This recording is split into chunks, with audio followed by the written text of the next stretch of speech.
NEET പരീക്ഷാ ക്രമക്കേടിൽ നടപടി കടുപ്പിച്ച് കേന്ദ്ര സർക്കാർ. CBIക്ക് പിറകെ EDയും കേസ് അന്വേഷിക്കും. ജാർഖണ്ഡ്, ബീഹാർ എന്നിവിടങ്ങളിലാണ് ചോദ്യപേപ്പർ ചോർന്നതെന്ന് അന്വേഷണ സംഘം കണ്ടെത്തി. കുറ്റവാളികൾക്ക് പുതിയ നിയമപ്രകാരം കടുത്ത ശിക്ഷ ഉറപ്പാക്കുമെന്നും കേന്ദ്ര വിദ്യാഭ്യാസ മന്ത്രി ധർമ്മേന്ദ്ര പ്രധാൻ വ്യക്തമാക്കി. ജിഷ്ണു കൃഷ്ണൻ ചേരുന്നുണ്ട്. ജിഷ്ണു, വിശദാംശങ്ങൾ.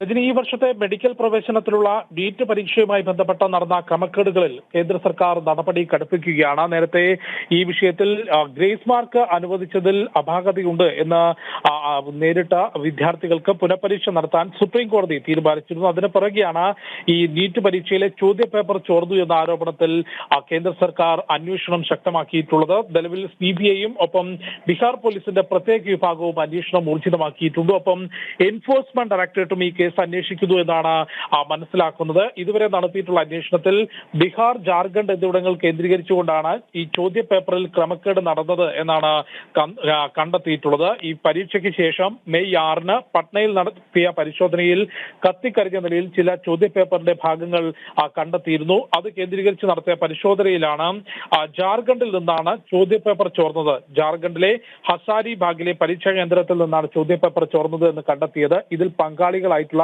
വിദ്യാർത്ഥികൾ ഉൾപ്പെടെയുള്ളവരെ സംബന്ധിച്ച് പൂർണ്ണ വിവരങ്ങൾ ഇപ്പോൾ അന്വേഷണ സംഘത്തിന് ലഭിച്ചിട്ടുണ്ട്. 10-ലധികം പേരെ അന്വേഷണ സംഘം ഇതുവരെ അറസ്റ്റ് ചെയ്തിട്ടുണ്ട്. അറസ്റ്റിലായവരെ നുണ പരിശോധനയ്ക്ക് വിധേയമാക്കും. കൂടാതെ ഈ കുറ്റവാളികളാണെന്ന് കണ്ടെത്തിയാൽ അവരുടെ സ്വത്തുവകകൾ കണ്ടുകെട്ടാനുള്ള തീരുമാനമുണ്ടാകും. അത്തരത്തിൽ ഈ മത്സര പരീക്ഷകളിൽ ക്രമക്കേട് തടയലുമായി ബന്ധപ്പെട്ട് പാസാക്കിയിട്ടുള്ള വിജ്ഞാപനം പുറത്തിറക്കിയിട്ടുള്ള പുതിയ നിയമപ്രകാരം ഈ കേസിലെ കുറ്റവാളികൾക്ക് കടുത്ത ശിക്ഷ ഉറപ്പാക്കും, മാതൃകാപരമായ ശിക്ഷ ഉറപ്പാക്കും എന്നുള്ളതാണ് കേന്ദ്ര വിദ്യാഭ്യാസ മന്ത്രി ധർമ്മേന്ദ്ര പ്രധാൻ അറിയിച്ചിട്ടുള്ളത്. ഒപ്പം ഈ ജാർഖണ്ഡിലെ ചോദ്യപേപ്പർ ചോർച്ച വളരെ കുറച്ച് വിദ്യാർത്ഥികളെ മാത്രമാണ് ബാധിച്ചിട്ടുള്ളത്. ലക്ഷക്കണക്കിന് വിദ്യാർത്ഥികൾ ഈ പരീക്ഷയ്ക്ക് വേണ്ടി പഠിച്ച് പരീക്ഷ എഴുതിയിട്ടുണ്ട്. അതുകൊണ്ടാണ് ഈ വളരെ കുറച്ച് വിദ്യാർത്ഥികളെ മാത്രം ബാധിച്ചതുകൊണ്ടാണ് പരീക്ഷ പൂർണ്ണമായും റദ്ദാക്കാത്തത്. പക്ഷേ വിഷയം സുപ്രീം കോടതിക്ക് മുൻപിലുണ്ട്.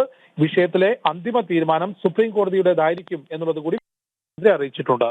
രജനി.